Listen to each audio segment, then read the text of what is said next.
And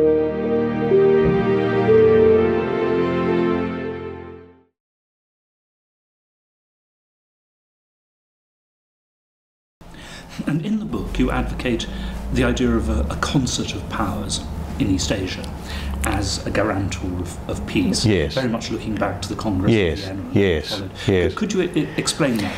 Well, the basic architecture of the argument I present is that the United States has three broad options. It can either withdraw from Asia in the face of China's growing power, which would be a disaster for us and a disaster for the rest of Asia, or it can stay in Asia to preserve primacy, to resist the Chinese challenge to its leadership in Asia. But that would generate escalating strategic rivalry and a high risk of catastrophic conflict. So I say there's got to be a third option. The third option is that the United States shares power with China in some kind of way. Now that's easy to say, but you don't nourish the debate much if you stop there. So what I've tried to do in the book is to say, okay, what does that look like? It's a very new, different idea. It's very different from the way Asia's worked in the past.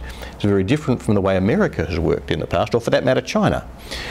So I went looking for examples where you saw strategic systems of very strong states that managed to share power reasonably peacefully with one another. And of course, as soon as you do that, you find yourself straight back in 1815, where Europe, having been torn apart by the Napoleonic Wars, but also on the threshold of what turned out to be the European century. I mean, a tragic time for Europe, but also an immensely promising time. The Industrial Revolution was just picking up. And what the Europeans managed to do in 1815 was to find a way for the great powers to interact, which, for all the quite significant wars that actually happened over the ensuing century, nonetheless prevented any comparably catastrophic strategic crisis for 100 years until 1914. And that century, the century of the concert of Europe, was not coincidentally the European century, the century in which Europe took over the world.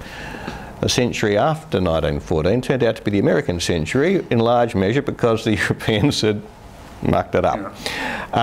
So I'm terribly conscious, as anybody must be, and particularly as any Australian must be, of how risky it is to use European metaphors for Asian strategic questions. But I do think the concert of Europe provides an interesting example of how you can build a kind of a multipolar great power system which can preserve peace. And one of the things it does is to tell you how hard it is to do, how hard the countries have to work to make it happen, and to suppress the optimism you often see that somehow this will just happen. Somehow the US and China and Japan and India will just sort of find a way to rub along.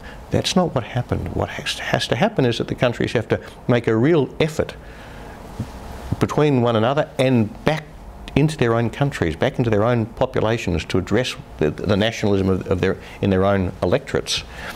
To sell on them the idea that our interests are best served by respecting these other great powers, different from us though they might be, and to be prepared to treat the other great powers as equals. And right at the heart of the Concert of Europe idea was that thought that these countries were all equal great powers, and that needed to be preserved and respected. And I think right at the heart of the hope that Asia can build a stable, durable international order in the Asian century is that the great powers will do the same.